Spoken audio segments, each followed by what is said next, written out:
The harbor was still dark when the telephone rang at Government House. It was just past 4 in the morning on the 8th of December, 1941. The caller did not need to say much. Word had already come in from the south, from Pearl Harbor. The Japanese had struck the American Pacific Fleet in Hawaii while it lay sleeping. Within minutes, Major General Christopher Maltby, the British commander responsible for the defense of Hong Kong, received the confirmation he had quietly feared for months. Japan was at war with the British Empire. He had fewer than 15,000 men. The enemy massing at the border had nearly 4 times that number. Across Victoria Harbour, the city of Hong Kong carried on in the fragile routine of an ordinary morning. Trams moved along the waterfront. Street vendors opened their stalls. Somewhere in the colony's cramped urban streets, children were preparing for school. Most of them did not know that history had already turned against them. Within hours, the skies over Kowloon would be filled with smoke from Kai Tak Airport, where Japanese aircraft were destroying the last of the colony's air cover. Within 18 days, the Crown Colony of Hong Kong, a jewel of the British Empire in the Far East, would be surrendered in the lobby of a hotel. The date of that surrender would be the 25th of December, Christmas Day. This is the story of those 18 days. To understand why Hong Kong fell, one must first understand why the British were there at all, and why, by December 1941, their position had become almost impossible to defend. Hong Kong had been a British Crown colony since 1842, seized from Qing Dynasty China in the aftermath of the First Opium War. It had grown from a rocky, sparsely populated island into one of the most strategically vital ports in Asia, a gateway between East and West, a financial center, a Royal Navy anchorage, and a symbol of British imperial power in the Pacific. By 1941, its population had swelled to well over 1 million, swelled further by hundreds of thousands of Chinese refugees fleeing the devastation of the Second Sino-Japanese War, which Japan had been waging on the Chinese mainland since 1937. And Japan was close. The border of the new territories, the strip of mainland territory leased to Britain in 1898, lay only 20-odd miles from the city center. Across that border, the Japanese Imperial Army had been fighting its way through southern China for years. British military planners had studied the problem for over a decade, and they had reached uncomfortable conclusions. As early as 1937, a staff assessment concluded that holding the Kowloon Peninsula against a determined Japanese attack would require 2 full divisions, roughly 18 infantry battalions, supported by a full complement of artillery, armor, and air power. What Hong Kong actually had, in the autumn of 1941, was a fraction of that. The British Chiefs of Staff had privately labeled Hong Kong an undesirable military commitment. Withdrawing entirely, however, was politically unthinkable. It would damage British prestige across Asia at a moment when that prestige was already under severe pressure. Winston Churchill's position was characteristically blunt. Hong Kong could not realistically be held if Japan attacked in force. Reinforcing it heavily enough to matter was not feasible given the demands of the war in Europe and North Africa. But the garrison must resist. It must fight. It must demonstrate to the world and to Britain's Chinese ally Chiang Kai-shek that the empire did not abandon its commitments without a fight. That decision to defend Hong Kong not because victory was expected, but because honor and strategy demanded resistance, would define everything that followed. In September 1941, in a reversal of earlier policy, the British War Office agreed to reinforce the garrison modestly. The reinforcements that arrived came from an unexpected direction: Canada.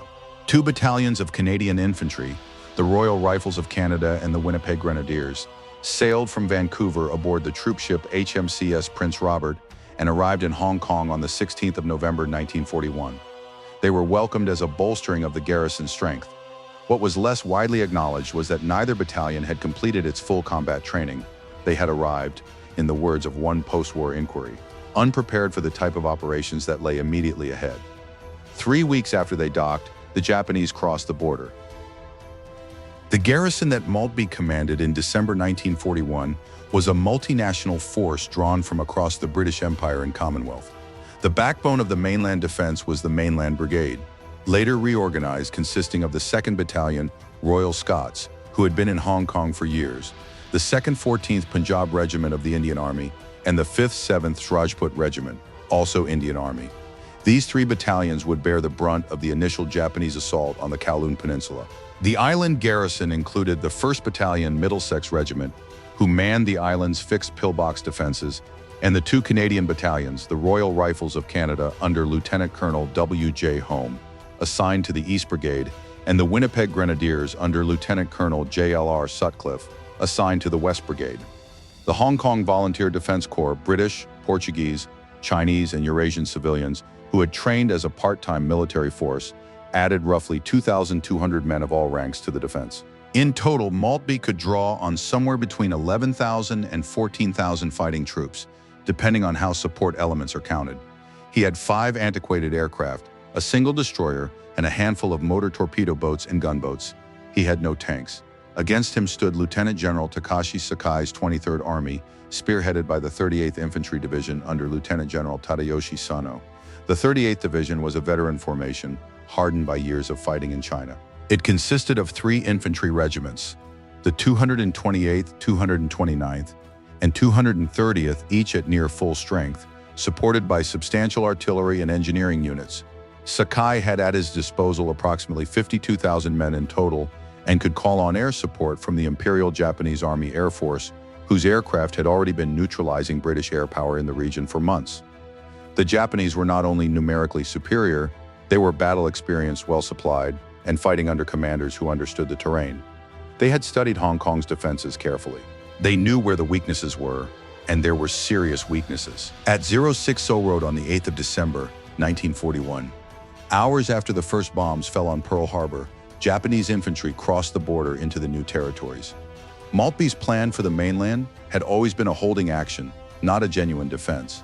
A small covering force of engineers and infantry had been posted forward, tasked with demolishing bridges, destroying roads, and slowing the Japanese advance while the main garrison fell back to the Gin Drinkers Line. The Gin Drinkers Line was Hong Kong's primary mainland defense, a network of concrete pillboxes, machine gun emplacements, and connecting tunnels built along the ridgeline north of Kowloon, stretching from the western shores of the harbor across to the eastern side of the peninsula. Its designers had taken inspiration from France's Maginot Line. British soldiers in Hong Kong had even taken to calling it the Oriental Maginot Line. That name, in retrospect, carried an uncomfortable prophetic weight. The critical point of the entire line was a position called the Shing Mun Redoubt, a complex of tunnels and bunkers set into the hillside above the Gin Drinkers Bay, commanding the most dangerous approach route to Kowloon. Any attacker descending the hills toward the city would be funneled past the Shing Mun Redoubt. Holding it was therefore essential to the integrity of the entire line. On the night of the 9th of December, a company of the Japanese 228th Infantry Regiment crept toward the Shing Mun Redoubt under cover of darkness. Inside the redoubt, the garrison that night consisted of approximately 40 soldiers, a single platoon of the 2nd Royal Scots. A position that its own designers had calculated should hold 120 men was occupied by barely a third of that number. The British had simply not had enough troops to man the entire line at the required strength. What followed was swift and brutal. The Japanese attacked through the night using grenades thrown directly into the ventilation shafts and tunnel openings of the fortifications. By dawn on the 10th of December, the Shing Mun Redoubt had fallen. The entire Gin Drinkers Line, compromised at its most vital point, was now untenable. Maltby had expected the line to hold for at least a week, long enough to conduct an orderly demolition of Kowloon's port facilities and deny them to the enemy. It had held for barely 48 hours. On the 11th of December, with Japanese forces streaming south through the shattered line, Maltby ordered the evacuation of all troops from the mainland to Hong Kong Island. The withdrawal was carried out under aerial bombardment and artillery fire, but it was largely completed without catastrophic loss. Demolition teams worked to destroy the Kowloon dockyard facilities, oil storage tanks, and other infrastructure before pulling back. On the 13th of December, Kowloon fell. Japanese soldiers paraded through the streets. Across the harbor from the northern shore of Hong Kong Island, civilians and soldiers alike watched the smoke rise over the city they had just abandoned. Lieutenant General Sakai sent a message demanding the immediate surrender of the colony. Governor Sir Mark Young refused, curtly and without hesitation. The siege of Hong Kong Island had begun. For 5 days, the Japanese did not cross the water. Instead, they prepared. The harbor was barely half a mile wide at its narrowest point, and the northern shore of Hong Kong Island was fully exposed to Japanese artillery positioned in the heights above Kowloon. Day and night, shells fell on the island's waterfront, on the city of Victoria, on the residential hills above it. Japanese aircraft bombed the naval installations, the power stations, and the reservoirs. The Royal Navy's remaining surface vessels, HMS Thracian, the only destroyer, and a handful of gunboats found themselves under constant threat. Inside the island's defenses, Maltby reorganized his forces into two brigades. The West Brigade, under Canadian Brigadier John K. Lawson, held the western half of the island with the Winnipeg Grenadiers, the 1st Middlesex, and elements of other units. The East Brigade, under British Brigadier Cedric Wallace, held the eastern half with the Royal Rifles of Canada, the Rajput Regiment, and the remnants of the Indian Army battalions that had fought on the mainland. Lawson's West Brigade headquarters was established at the Wong Nei Chong Gap, a mountain pass cutting through the central ridge of the island where the main roads from the north coast converged and crossed. It was the strategic heart of the island's defensive system. Whoever controlled the Wong Nei Chong Gap controlled the ability to move troops from one side of the island to the other. Water and ammunition were both beginning to run short. Japanese shell fire had damaged water mains and threatened the reservoirs on which the civilian population depended. Both the garrison and the city's 1 million residents were acutely aware of how isolated they were. The nearest British reinforcement, if any were even coming, was weeks away. The American Pacific Fleet, which might have complicated Japanese naval operations, lay shattered in the mud of Pearl Harbor. Sergeant Bob Clayton, a Hong Kong volunteer, later recalled the nights of those 5 days. "You could hear the screams coming from Kowloon," he said. "It was one massive scream all night long. Made your hair stand on end." On the night of the 18th of December, the Japanese crossed. The assault on Hong Kong Island began in darkness, using over 100 motorboats and rubber dinghies, crossing the Lai Mun Channel at the island's northeastern tip. The leading elements belonged to the veteran 229th Infantry Regiment. They came ashore between North Point and Aldrich Bay, striking the positions held by the Rajput Regiment. The Rajputs fought hard, but they were outnumbered and outflanked. Japanese troops quickly established a beachhead and began pushing inland. By dawn on the 19th of December, significant Japanese forces were established on the island, and more were crossing. The situation deteriorated with terrifying speed.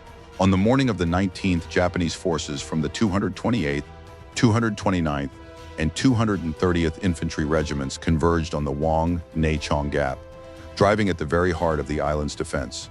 Inside the West Brigade's command post, at the Gap, Brigadier Lawson found himself surrounded. His position, stocked with weapons and ammunition, had been turned into a target. Lawson contacted Maltby at Fortress headquarters by telephone and reported that the Japanese were closing in on all sides. His final message, as recorded by Maltby, was that he was going outside to fight it out.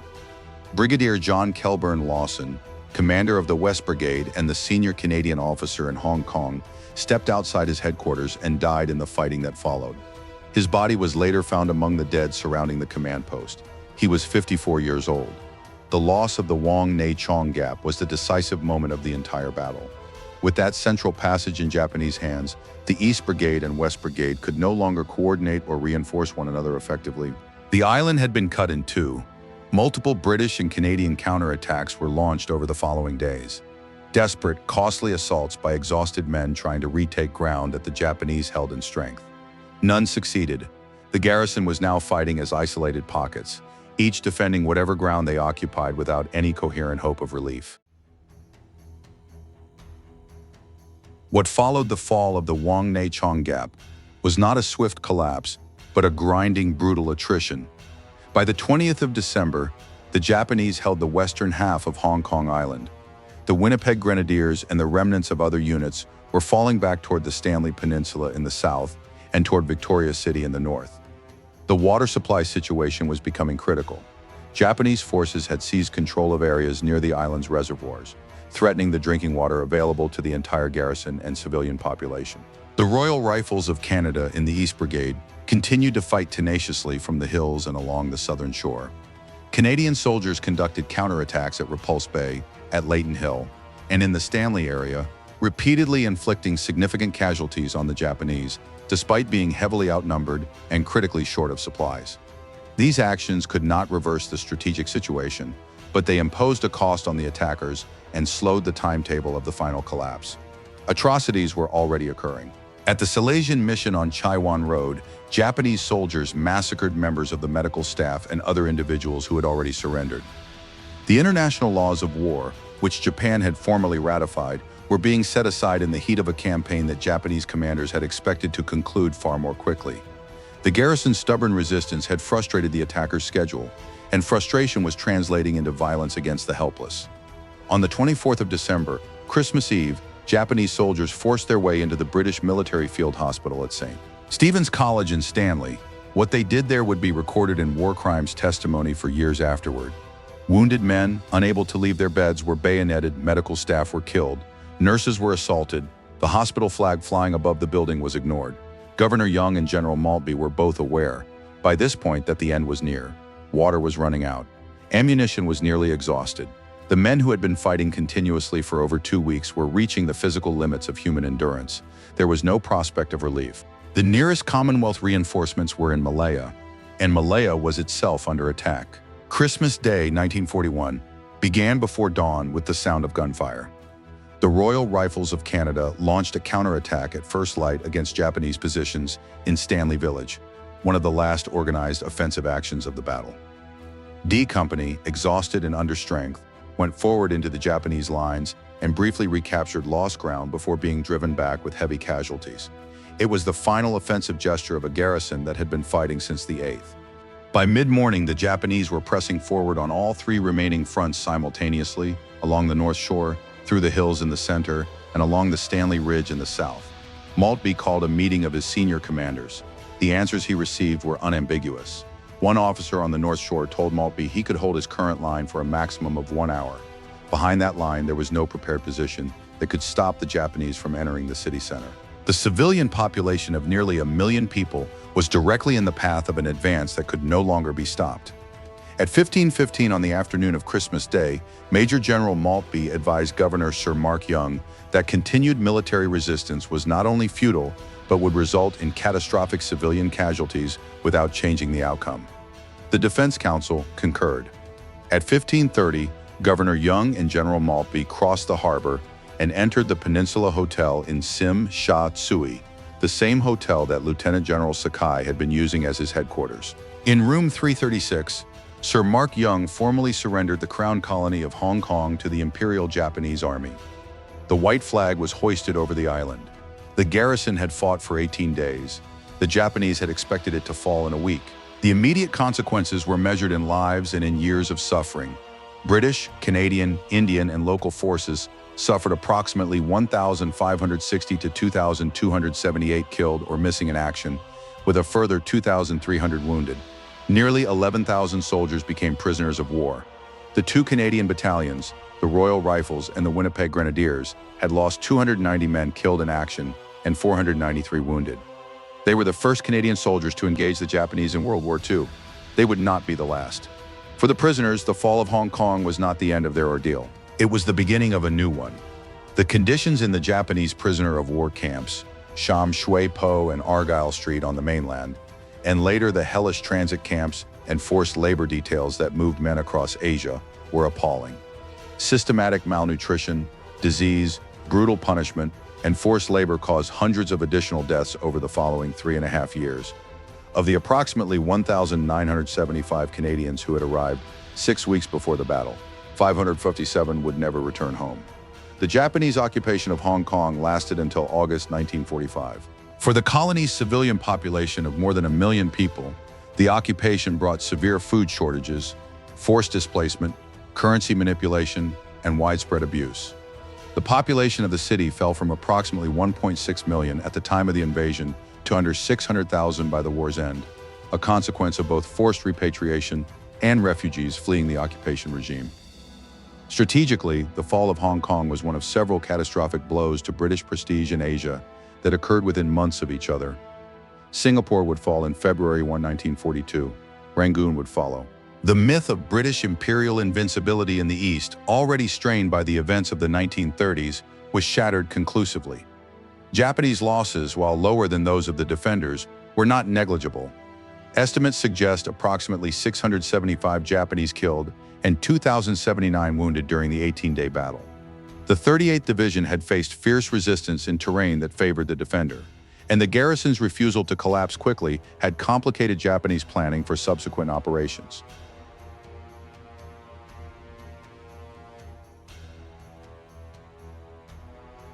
The defense of Hong Kong has often been described, in the years since, as a battle that was lost before it began.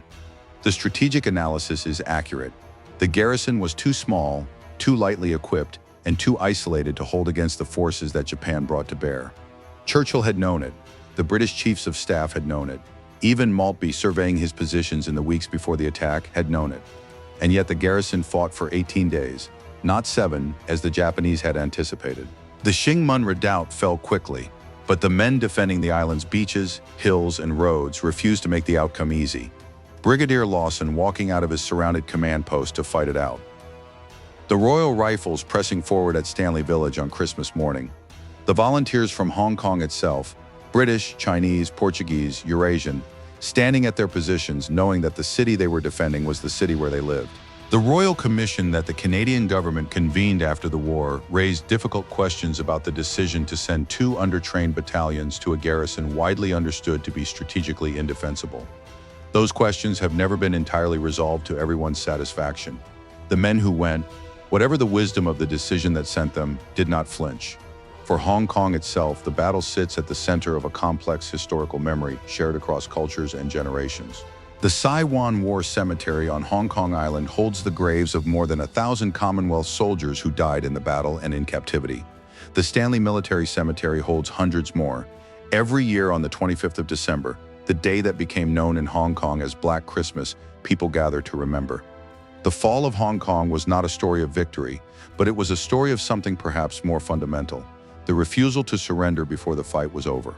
In a war that would last another 4 years and consume tens of millions of lives, that refusal, costly, impractical, humanly necessary, deserves to be remembered on its own terms. The colony was lost. The people who defended it were not.